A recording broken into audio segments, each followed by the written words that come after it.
1।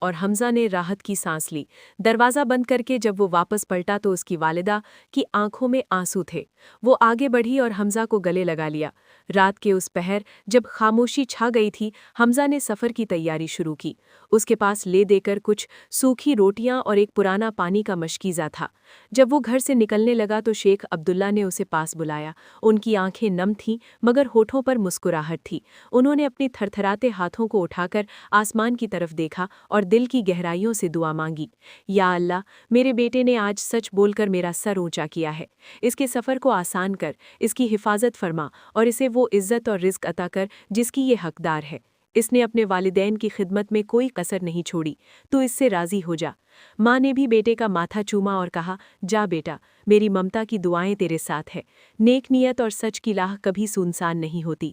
اللہ تیرے لیے دروازے کھول دے گا۔ حمزہ نے اپنے والدین کے قدموں کو چوما اور گھر سے نکل پڑا۔ رات کا اندھیرا ابھی باقی تھا اور ٹھنڈی ہوا چل رہی تھی۔ اس نے اپنے کندھے پر گٹھری سنبھالی اور شہر کے اس دروازے کی طرف چل دیا جہاں سے صبح سویرے بڑے سوداگروں کے قافلے دوسرے ملکوں کے لیے روانہ ہوتے تھے۔ اس کے دل میں غم ضرور تھا اپنوں سے جدائی کا، لیکن ارادہ پہاڑ جیسا مضبوط تھا کہ اب وہ تبھی لوٹے گا جب اپنے والد کا قرض اتارنے کے قابل ہوگا۔ اسے معلوم نہیں تھا کہ آگے راستے میں کیسی کیسی آفتیں اور امتحان اس کا انتظار کر رہے ہیں، مگر والدین کی دعا اس کے سر پر کسی سائبان کی طرح تھی جو اسے آنے والی دھوپ سے بچانے کے لیے تیار تھی۔ حمزہ اپنے والدین کی دعاؤں کے سائے میں گھر سے نکل پڑا۔ اب وہ شہر کی اونچی دیواروں کو پیچھے چھوڑ کر اس کچے راستے پر گامزن تھا جو سیدھا ریگستان کی طرف جاتا تھا، جہاں سے تجارتی قافلے گزرتے تھے۔ رات کی ٹھنڈک اب دھیرے دھیرے صبح کی پہلی کرنوں میں بدل رہی تھی، اور حمزہ جب شہر کے باہر بڑے میدان میں پہنچا تو وہاں ایک بڑا قافلہ روانہ ہونے کی تیاری کر رہا تھا۔ اونٹوں کے گلے میں بندھی گھنٹیوں کی آواز اور مسافروں کی آپس کی بات چیت سے ماحول گونج رہا تھا۔ حمزہ نے ہمت کر کے قافلے کے سردار کے پاس جا کر کام مانگا، جو ایک سخت مزاج اور تجربے کار آدمی تھا۔ پہلے تو اس نے حمزہ کے دبلے پتلے جسم اور پھٹے پرانے کپڑوں کو دیکھ کر انکار کر دیا، مگر جب حمزہ نے عاجزی سے کہا کہ وہ سفر میں جانوروں کی دیکھ بھال اور سامان ڈھونے کا ہر کام کرے گا اور بدلے میں صرف سوکھی روٹی اور پانی لے گا، تو سردار نے اسے اجازت دے دی۔ یوں حمزہ کا پہلا سفر شروع ہوا جو کسی آزمائش سے کم نہ تھا۔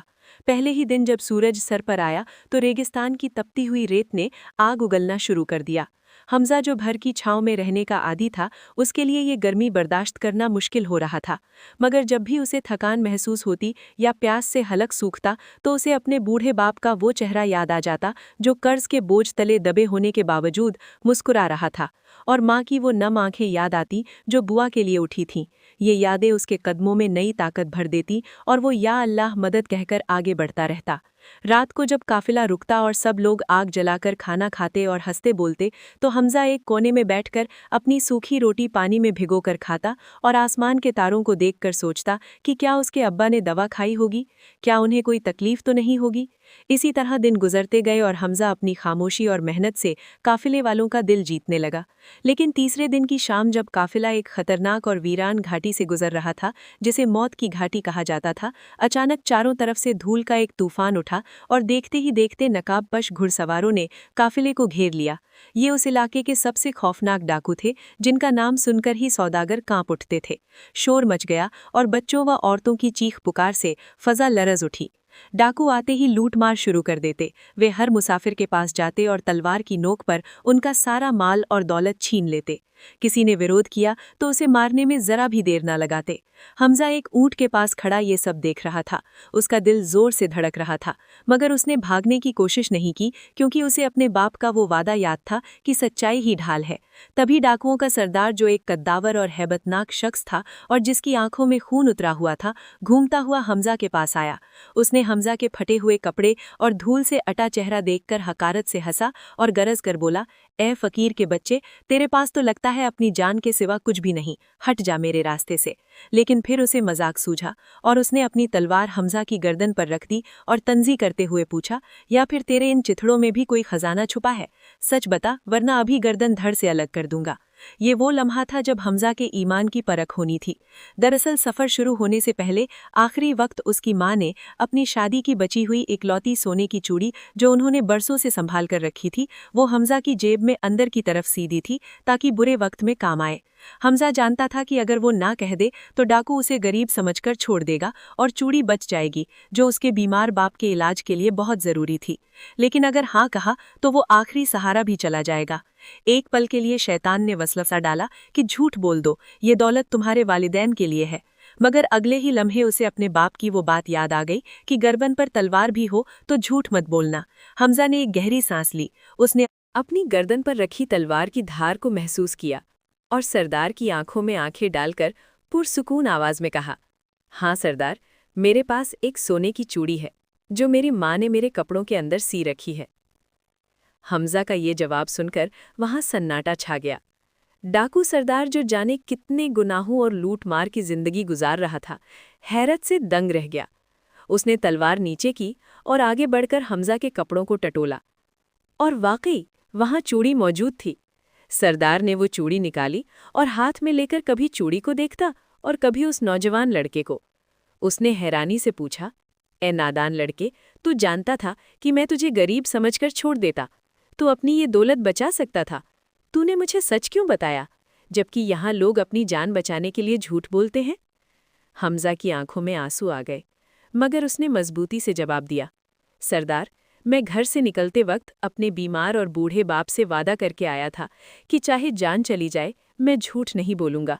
یہ چوڑی میری ماں کی آخری نشانی ہے، مگر میرا وعدہ میری ماں کی نشانی سے زیادہ قیمتی ہے۔ اگر میں آج ایک چوڑی کے لیے اللہ اور اپنے باپ سے کیا ہوا وعدہ توڑ دیتا تو میں ساری زندگی اپنے آپ سے نظریں نہیں ملا پاتا۔ دولت تو پھر مل سکتی ہے، مگر ٹوٹا ہوا بھروسہ پھر نہیں جوڑتا۔ حمزہ کی یہ سیدھی اور سچی باتیں اس ڈاکو سردار کے دل پر کسی تیر کی طرح لگی۔ وہ آدمی جو برسوں سے گناہ اور لوٹ مار کی زندگی گزار رہا تھا، آج ایک کمزور لڑکے کی طاقتور سچائی کے سامنے ہار گیا تھا۔ اس کے ہاتھ سے تلوار چھوٹ کر ریت پر گر گئی۔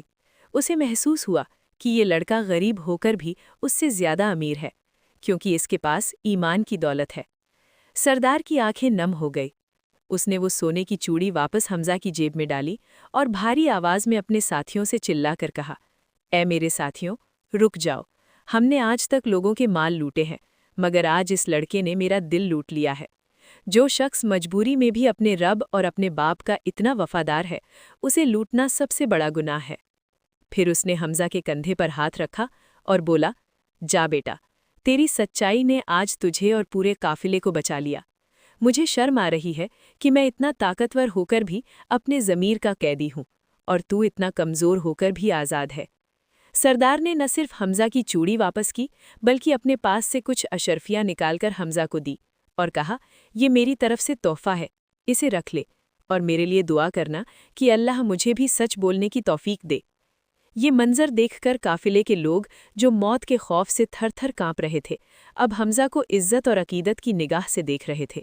ڈاکو وہاں سے واپس چلے گئے بنا کسی کو نقصان پہنچائے، اور جب قافلہ دوبارہ چلا تو ہر شخص کی زبان پر حمزہ کی سچائی کے چرچے تھے، لیکن حمزہ کا دل اب بھی پرسکون تھا، کیونکہ اس نے محسوس کیا کہ جب انسان سچ کا دامن پکڑتا ہے تو اللہ دشمنوں کے دل بھی موم کر دیتا ہے۔ ابھی سفر لمبا تھا اور منزل دور، مگر اس واقعے نے حمزہ کے اندر ایک نئی روح پھونک دی تھی۔ ڈاکوؤں کے سردار سے ملنے والی عزت اور مالی مدد کے بعد قافلہ اپنی منزل کی طرف رواں دوا رہا، اور کئی دنوں کی مسافرت کے بعد آخر کار وہ دمشق جیسے عظیم و شان شہر کی سرزمین پر پہنچ گیا، جہاں کی اونچی عمارتیں اور بازار کی رونق دیکھ کر حمزہ کی آنکھیں کھلی کی کھلی رہ گئی۔ یہاں پہنچ کر قافلے والوں نے اپنا راستہ الگ کر لیا، اور حمزہ جو اب تک قافلے کے سائے میں محفوظ تھا، اب اس بڑے اور انجان شہر میں بالکل اکیلا رہ گیا۔ اس کے پاس ڈاکو سردار کی دی ہوئی اشرفیاں تھیں، جنہیں لے کر وہ بہت پر امید تھا کہ انہیں بچا کر والد کے قرض میں دے گا اور یہاں محنت کر کے باقی رقم جمع کرے گا۔ مگر تقدیر کو شاید ابھی اس کے صبر کا اور امتحان لینا باقی تھا۔ شہر میں داخل ہونے کے کچھ ہی گھنٹوں بعد جب وہ ایک سرائے کے باہر پانی پینے کے لیے رکا تو بھیڑ بھاڑ کا فائدہ اٹھاتے ہوئے ایک ماہر زیب کٹر نے، جو مسافروں کو ہی نشانہ بناتا تھا، بڑی صفائی سے حمزہ کی کمر سے بندھی ہوئی وہ تھیلی اڑا لی جس میں ڈاکو کے دیے ہوئے سارے سکے تھے۔